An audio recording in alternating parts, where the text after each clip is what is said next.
siang pemirsa, kembali lagi dengan saya Putri Kinus. Kali ini saya akan membahas tentang jurnalisme investigasi, menelusuri sejarah, proses, dan perkembangan jurnalisme. Berikut informasi selengkapnya. Harmonis menyatakan bahwa jurnalistik investigasi adalah teknik penulisan berita, opini, atau feature yang materinya diperoleh dan dikembangkan berdasarkan penelitian atau penyelidikan dari berbagai sumber secara mendalam dan rinci. Jadi, jurnalisme investigasi merupakan laporan mendalam, bukan sekedar teknik pencarian berita. Jurnalisme investigasi di Indonesia dibagi menjadi beberapa periodisasi sesuai dengan perkembangan pada masa itu. Jurnalisme investigasi di Indonesia itu dibagi menjadi periode Orde Lama, Orde Baru, dan pasca Orde Baru hingga kini. Jurnalisme investigasi di Indonesia pertama kali dilakukan pada masa Orde Lama. Peliputan investigasi pertama kali pada Orde Lama dilakukan oleh Harian Indonesia Raya. Salah satu karya investigasi yang terkenal di tahun 1946 yaitu korupsi biaya pencetakan kartu suara pemilu yang melibatkan pejabat Orde Lama Ruslan Abdul Ghani. Kemudian ada peristiwa Malapeta 5 Januari atau yang disebut dengan Malari, yaitu demonstrasi mahasiswa yang berlangsung berhari-hari. Pada Oktober 1958 merupakan pemberedalan terakhir pada masa Orde Lama. Di zaman Orde Baru, wajah keras pemerintah kerap dimunculkan kepada pers yang mencoba kritis terhadap jalannya pemerintahan.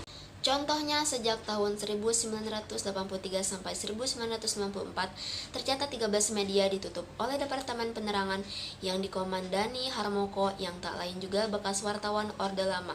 Di antaranya Kompas, Merdeka, Sinar Harapan, Pelita, The Indonesia Times, Majalah Mingguan Tempo, Prioritas, Monitor, Tabloid Petik, Majalah Editor, dan lain-lain.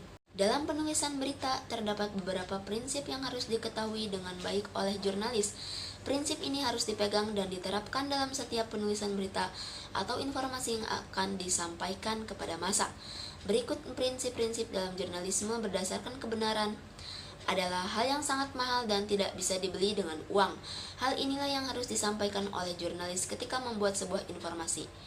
Kebenaran yang ada dalam informasi tersebut harus sesuai dengan kebenaran yang sesungguhnya terjadi. Ketika seseorang menjadi jurnalis, maka salah satu sumpahnya adalah menyajikan kebenaran kepada halayak ramai dan tidak menyembunyikan sesuatu demi keuntungan semata. Namun sayangnya di zaman yang semakin maju ini, justru kebenaran semakin sulit dilihat dan didapatkan.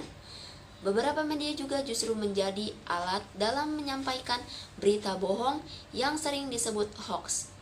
Selanjutnya, kesetiaan prinsip. Yang satu ini bukan bermakna setia pada satu orang atau institusi saja, tapi setia kepada masyarakat. Dalam penyampaian informasi, seorang jurnalis harus setia pada kebenaran yang akan disampaikan pada masyarakat. Ia tidak boleh memihak pada pihak tertentu yang hanya menguntungkan diri sendiri. Selanjutnya, verifikasi. Untuk bisa mendapatkan kebenaran yang utuh, seorang jurnalis harus rajin dan disiplin dalam melakukan verifikasi informasi yang ia dapatkan. Ini merupakan prinsip dalam jurnalistik yang sangat penting. Verifikasi yang dilakukan hendaknya juga berulang kali untuk mendapatkan kepastian kebenaran informasi tersebut. Verifikasi sangat penting dalam jurnalistik modern, apalagi dengan semakin banyaknya berita bohong yang dengan mudah beredar di masyarakat. Tindakan verifikasi merupakan salah satu bentuk tanggung jawab dalam jurnalistik modern. Selanjutnya, pemantau. Jurnalis tidak seharusnya menjadi alat dari pihak tertentu untuk melancarkan kepentingannya sendiri. Jurnalis harus bisa menjadi pemantau dari rakyat kecil yang tidak mampu bersuara untuk bisa mengeluarkan pendapatnya agar didengar oleh penguasa. Selanjutnya, menampung aspirasi prinsip dalam jurnalistik. Seorang jurnalis tak hanya memberikan informasi saja, ia harus bisa menjadi wadah bagi mereka yang membantu banyak orang untuk memberikan tanggapan, kritik, dan aspirasi. Selanjutnya, membahas perbedaan dengan jurnalisme yang lain. Di antaranya ada jurnalisme investigasi. Investigasi adalah cabang jurnalisme yang mendalami isu atau kasus tertentu dengan melakukan penelitian mendalam untuk mengungkap fakta-fakta yang tersembunyi atau tidak diketahui publik. Jurnalisme ini biasanya berfokus pada penyalahgunaan kekuasaan, korupsi, kejahatan, atau masalah-masalah sosial yang signifikan. dan sering membutuhkan waktu lebih lama untuk melakukan penelitian dan verifikasi dibandingkan berita biasa. Jurnalisme investigasi memberikan kontribusi besar terhadap transparansi dan akuntabilitas publik dengan mengungkap kasus-kasus yang memiliki dampak luas pada masyarakat. Demikianlah informasi kali ini, saya Fatimah mohon pamit undur diri. Terima kasih.